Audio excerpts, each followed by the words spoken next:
Hey guys, welcome to the channel, the shortwave channel. So, when I talk about diversity, I talk about if you want to enjoy the hobby, you got to invest in all aspects of it.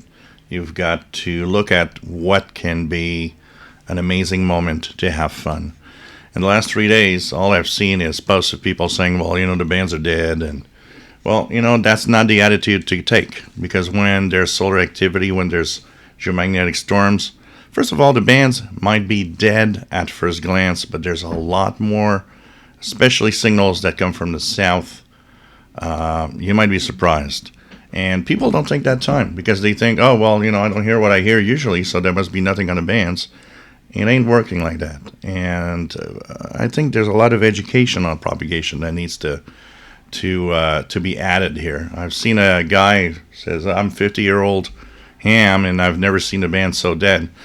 Well, you obviously didn't listen that much because they've been this quiet for so many things, so many times in just the last year, and if not the last, decades. That's solar activity for you. It happens, but there's other things to do. Like today, bands weren't that great. You know what? I had a lot of fun tonight. I actually was a little kid tonight. FM DXing was hot. 6-meter band was open. This is where you got to understand that whatever you do, if you want to have fun in this hobby, check out all the different aspects of it. Check out that there's stuff happening beyond shortwave, and that propagation on 6 meters or on the FM band is not just line of sight.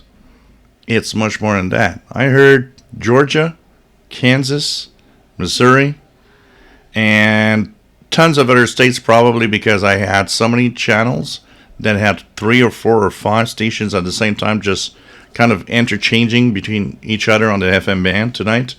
Why? Because of sporadic E-skip. And this is what I mean, that people tend to be very, very centered on something specific. Oh, I don't hear Radio Romania because of geomagnetic storms. Well, shortwave's dead, I'm not going to do anything. Well, that's not the attitude to use, because there's a lot more. And that's the thing that you need to know. That a lot more means different bands, different things to try. For example, I was trying to get Iqaluit last night, and I actually got it wrong because I thought Iqaluit was there. And, geomagnetic storms were pretty strong. It was a G2 class geomagnetic storm. Iqaluit is in the auroral zone. I thought, well, maybe the signal's not going to make it. Then at 0335, a signal just popped up, Navtex, and I was like, well, it must be Iqaluit. Well, it wasn't. It was in Spanish. I don't think Iqaluit's in Spanish. And it turned out to be L2C out of Argentina with some marine forecast for Antarctic. So, you know what? That was actually strong enough to be easily decoded. And why? Because in a geomagnetic storm, I told you, signals from the south are often stronger. Argentina was stronger last night. It was easy to decode. So, it's a question of attitude. It's a question of learning more. Because, when we're newbies, it's like we don't understand why I turn on the radio and I don't hear the stuff I hear usually. Propagation in its own is a whole subject, and understanding all aspects of it is something. But one of the things that makes all of that worth continuing is, okay, I don't hear this, then I'm going to try that. I don't hear that, there's this. And one of the things a lot of AM DXers, medium wave, do when there's geomagnetic storms is, yeah, you might not hear your favorite station at night, but you know what? You might hear languages you don't hear usually. Spanish, North America particularly, Spanish, and so on. And, oh, look at that. I'm hearing stations from Central South America. And depending on where you are in the world, well, the picture changes all the time. So it's very important not to give up. Very important to give a chance to all aspects of the hobby. I haven't had fun like I did tonight in such a long time, honestly. I mean, FM stations coming through. This little quarter cent DX286. I tell it all the time. Oops, upside down. I say it all the time. It's an amazing little radio for FM DXing. Oh, it is. Just a telescopic. Nothing fancy. And all the stations I got tonight, I mean, I was just so amazed. And I mean, I have a list here from Janice that in Dorval that actually has DX tonight. She was in her car because she uses her car radio because it's really good on the FM band. And she was just amazed at what she got from 4 to 6 p.m. local. So, you know what? Never give up. Never think because there's a geomagnetic storm, there's nothing. Never think that, bands must be dead everywhere. Everything must be dead. Expand your knowledge. Expand what is out there in radio signals. And you will always have something that you can listen to if your favorite part or one part of the hobby isn't what it is. So have fun. I had a blast. It's just winding down. It's 03 UT here, 0320 right now. It's winding down. I still hear a little bit of skip on the CB bands, but it's really more quiet than it was. 6 meters was open all evening. I made a few contacts up to Cuba and Brazil, actually, which is pretty cool. And, of course, most of my time was FM DXing. I don't do FM DXing almost never. So tonight was like a first in a very, very intense and cool moment of FM DXing. And, of course, the challenge also. Once you hear a station on a frequency, like, 90.1, it's in English. Sounds like an NPR station. But then you go and Google it, and it's like, okay, there's a lot of NPR stations across the states on 90.1. So you got to tune in, you got to listen to what details you could have.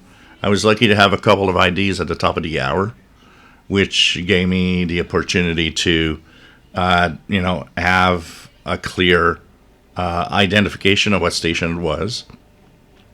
There's a few frequencies I just looked at what was there. When you get a mix of stations, like there was one on 80, I think it was 88.9. It was like the station, there was a country music station.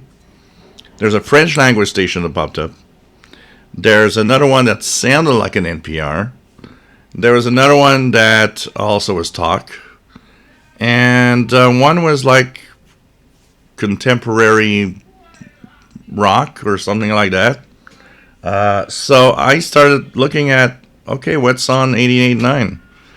And then you get all of these stations, and it's like, you can go and stream their own website stream and try to compare, but it's tough because sometimes there's a lot of stations. Sometimes there's a couple of stations or more that are the same type of programming. Plus, add the fact that you have in those stations a delay. Often there's a buffer. So it's like what you hear and what you hear on the streaming is like 30 seconds difference. So sometimes it's hard to match exactly what I'm hearing and what it is.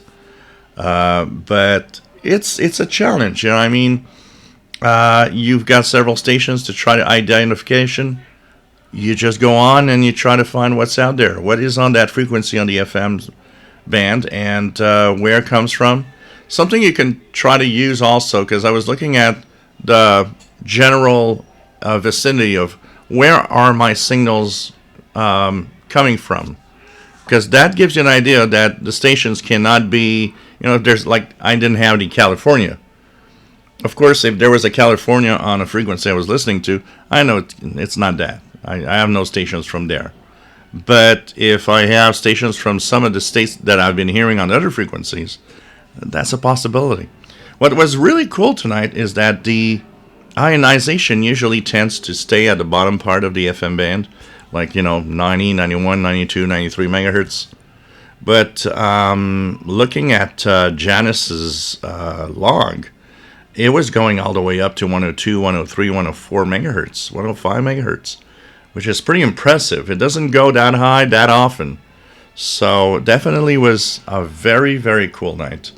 And this video is to try to prep up and try to tell you, wake up, there's more to the hobby than just a little piece of it.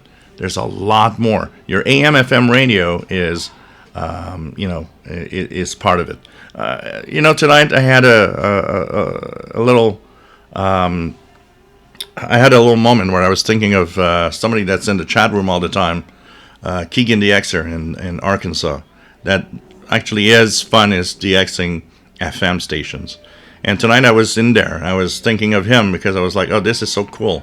This is so much fun. You would have a blast, And, well, that's what you have to do if you want to really find the radio hobby cool. Try different things. Try different frequency ranges. And the reward is amazingly cool, and it's always a lot of fun. So that will be my last video today. I will be, of course, taking it easy, but still checking out the bands a little bit before I go to bed. So, 73. Hope you enjoy the videos.